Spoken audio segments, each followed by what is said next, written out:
নমস্কার, আমি শ্রী টলিস্কোপে আপনাদের সবাইকে স্বাগত। আর আজকে কোথায় আছি না, রোশনারে প্রেস মিটে। পোহালি পয়লা বৈশাখ, তাই টলিস্কোপের সকল দর্শককে জানাই শুভ নববর্ষের অনেক অনেক শুভেচ্ছা। আর আজকের এই প্রেস মিট কেমন হলো না হলো সেইটুকুনি জানাবো আজকে। যদি ভালো লেগে থাকে তাহলে জানেন কি করতে হবে, লাইক, শেয়ার অ্যান্ড সাবস্ক্রাইব করতে ভুলবেন না আমাদের চ্যানেলটিকে। তাই চলুন দেখে নিই আজকের এই পর্বটি কেমন হলো না হলো। নমস্কার, আমি শ্রী টলিস্কোপে আপনাদের সবাইকে স্বাগত। আর এই দুজনকে পেয়েছি আমি আসা মানে এখানে হাসি, আমি থাকলে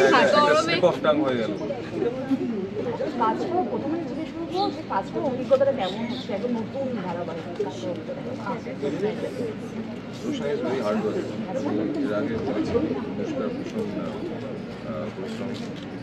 আমার এটাই ভালো লেগেছে, কারণ আমি মোটিভেশন পাই কাজ করার, কারণ she is a good dancer and ভালো নাচ। না প্রমোদে যতটুকু দেখলাম ওটা ভালোই নাচে, ইনফ্যাক্ট দর্শক মহলও বলছে যে তুমি বেশ ভালো নাচো। সো আমিও ভীষণ উচ্ছ্বাসিত, আমি আশা করছি ভালোই হবে আমাদের শো রোশনাই।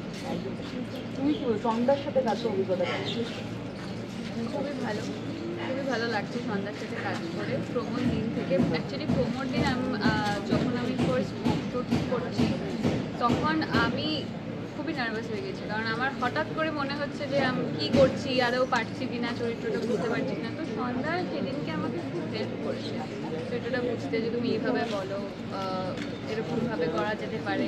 তো সন্ধ্যা খুবই হেল্প করছে, আমার খুব ভালো লাগে সন্ধ্যা। এখানকার যে চরিত্র রোশনাই চরিত্রটা তোমরা দেখেছো যে ডান্সার, এর লাইফে অনেক আপস অ্যান্ড ডাউনস আছে, অনেক স্ট্রাগল করতে হয়, কিন্তু কোথাও একটা গিয়ে সন্ধ্যার যে চরিত্রটা সে খুবই সাপোর্ট করে। একমাত্র মানুষ যে সাপোর্ট করছে রোশনাইকে, এরকম একটা চরিত্র বাকি জানতে গেলে রোশনাই দেখতে হবে। একদম তাই। আরণ্যকের সাথে সনের কি কোনো মিল বা অমিল আছে? মানে মিল কি আছে সেটা আগে। মিল খুব একটা নেই, না মিল বলতে গেলে দেখো আরণ্য খুব ভালো ছিল, very good, very positive vibe বেরোয় ওর থেকে আর কি, যখনই মানুষের সাথে মেশে সেটা আমার মধ্যে আসে। কিন্তু আরণ্য ভীষণ ভার্বাল, খুব কথা বলে এবং ওরা বিষয়টাকে খুব ভালো করে ম্যানেজ করতে পারে সমস্ত বিষয়, যেটা আমি অত ভালো করে করতে পারি না। শন সেটা অত ভালো করে করতে পারে না, হয়তো চুপচাপভাবে ঠিকঠাক এদিক করে নেয়, বাট আরণ্যকের মতো না। সো এটাই আমার ভালো লাগে, কারণ এর আগে যে চরিত্রগুলো করতাম, মন ভগবানের ঋষি বা এখানে আকাশ উজান, দেওয়ার ভেরি মানে ভীষণ ড্রেনিং চরিত্রগুলো করতে গেলে না, বাড়ি যখন ফিরতাম প্রচণ্ড ক্লান্ত লাগতো, মানে ইমোশনালি আর মেন্টালি। সো এখানে আমি যখন আরণ্যকের ক্যারেক্টার করে যখন বাড়ি ফিরছি, আই ফিল ভেরি চার্জ। এটাই আমার ভালো লাগছে, ইটস এ গুড চেঞ্জ। তো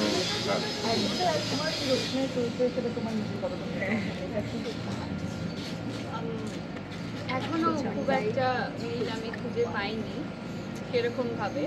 আপাতত যতটুকু আমি করেছি মিল যেতে গেছে যে এত তাড়াতাড়ি বলাটা খুব ডিফিকাল্ট যে চরিত্রটা, কারণ আমিও আজ থেকে চরিত্রটার ব্যাপারে জানছি।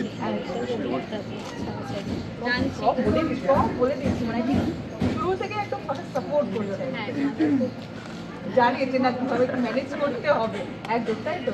একদম তাই। আর লীনাদির সাথে প্রথম আমি যেটা আগেও বললাম, আমার লীনাদির সাথে কাজ করার মানে এটা খুবই সত্যি কথা। মানে লীনাদির কাজ তো দেখেছি অবভিয়াসলি, আর আমার একটা ইচ্ছা থাকে লীনাদির স্ক্রিপ্টে কাজ করার, আর আমারও খুব ইচ্ছা ছিল লীনাদির স্ক্রিপ্টে কাজ করার। আমি যখন শুনেছি যে যখন ফার্স্ট আসি এখানে রিসার্চ করেছি, যখন জানতে পারি লীনাদির তখনই আমার আরো বেশি টেনশনটা বেড়ে যায় যে এইটা আমাকে ভালো করে করতেই হবে। আমি লীনাদির সাথে সত্যিই কাজ করতে চাইছি। আচ্ছা, শেষ করবো তার বেনারসে তো দেখতে যাওয়া হয়েছে, বেনারসে আবার কবে যাচ্ছি? আমরা যাবো ভীষণ জলদি যাচ্ছি। বেনারসের প্রেমে পড়ে রয়েছি এখনো, বাট বেনারসের ভেতরের প্রেমে পড়ে, ইনফ্যাক্ট সেই কারণেই আমি কলকাতায় থাকতে চাই, ভেরি অনেস্ট। বাট কাজ আছে, কাজ তো করতেই হবে, তার জন্য I can do anything. So looking forward to it. একদমই তাই।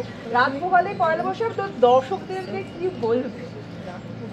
এখন অবধি আপনারা সবাই আমাদেরকে যে লেভেলের ভালোবাসা জানিয়েছেন, আশা করছি আমাদের শো শুরু হয়ে যাওয়ার পর আপনাদের ভালোবাসা আমাদের আরও বেড়ে যাবে। We are very excited. আমরা সবাই প্রচুর পরিশ্রম করে এই গরমের মধ্যে শুটিং করে একটা নতুন কিছু, একটা মজাদার কিছু আপনাদের সবার সামনে পেশ করার চেষ্টা করছি। Fingers crossed, let's hope for the best. ও সেই কথাটাই বলতে চাই, এটা আর এর মানে ডিসকাশন মাটাতে একটু অবশ্যই চোখ রাখতে হবে। 25শে এপ্রিল থেকে হতে চলেছে রোশনাই এবং সঙ্গে শন ব্যানার্জি আর নক। ওকে, সবাইকে স্বাগত। নাচের তালে ছন্দে এখানে ভোর হয়, সেই আমাদের Roshnai. Shooting location Benaras, mostly Benaras, তারপর কলকাতা, বারুইপুর, এরকম মিলেমিশে। এই বিয়েটা হবে না এখন, অপেক্ষা করতে হবে। এই বিয়েটা অনেক পরে হবে। বিয়ে হবে, গল্প শেষ হবে আমার ধারণা। যদি নাকি মাঝখানে আবার কিছু টার্ন অ্যান্ড টুইস্ট হয়, আমি জানি না। লিখতে লিখতে অনেক কিছু তো বদলায়। এখনো পর্যন্ত বিয়েটা আমরা ভেবেছি আর কি, যে বিয়ে হয়ে গেলে একটা আশা মিটে যায়। তো সেটা একটা স্টাডিও বটে, যে বিয়ের জন্য মানুষ অপেক্ষা করে, এই অপেক্ষাটা দীর্ঘায়িত হোক। এটা খুব মুশকিল, খুব বড় এত এক্সপেকটেশন, তারপরে সেটাকে মিট আপ করতে পারা, এটা একটা প্রেশার। তো আমরা ওটার দিকে আমি অন্তত মাথা ঘামাচ্ছি না। আমি আমার টিমকে বলেছি যে do whatever you can do your best. আমিও চেষ্টা করছি যে যতটা ওদের গাইড করে বেস্ট কাজটা আমাদের করা যায়, আমরা সেটাই করছি। তারপরে ফল কী হবে সেটার দিকে দেখছি না। আমি এখন আমার একটু চিন্তাধারাটা বদলেছে। টিআরপির দিকে আমি তাকাচ্ছি না, আমি খালি কাজটা করে যাওয়ার পিছনে দেখছি। টিআরপি কিন্তু প্রচুর ফ্যাক্টর থাকে। আমার এখন পার্সোনাল একটা উপলব্ধি হয়েছে যে এই নাম্বার দিয়ে কিন্তু কোনো শোয়ের মেরিট, সেটা ভালো কি মন্দ বিচার করা যায় না। আমরা দেখেছি টেলিভিশনে অনেক প্রোগ্রেসিভ, অনেক ভালো শো নাম্বার পায় না, আবার অনেক রিগ্রেসিভ শো নাম্বার পায়। তো এইটা নিয়ে বিকজ স্যাম্পলিং সাইজ অনেক বিজ্ঞান আছে পিছনে। তো আমি বলেছি সেসব দিকে না তাকিয়ে let us try and do our best and give our best. আরও কত অন্যভাবে আমরা গল্পটাকে বলতে পারি, কীভাবে, যেমন দিদি বললে about how you tell the story. তো সেই বলার ধরনটা আমরা কীভাবে রেগুলার ভেঙে আবার নতুন করে করতে পারি, সেটাই বলেছি। আমাদের ভিডিও ভালো লাগলে লাইক এবং শেয়ার করুন। কমেন্ট সেকশনে গিয়ে জানান আপনাদের মতামত। কোথায় থেকে দেখছেন সেটাও আমাদের জানাবেন, তাহলে আমরা বুঝতে পারবো কত দূর আমরা পৌঁছতে পারলাম। আরও ভিডিও পেতে আমাদের চ্যানেলটি সাবস্ক্রাইব করুন এবং প্রতি মুহূর্তে আপডেট পেতে প্রেস করুন পাশে থাকা বেল আইকন।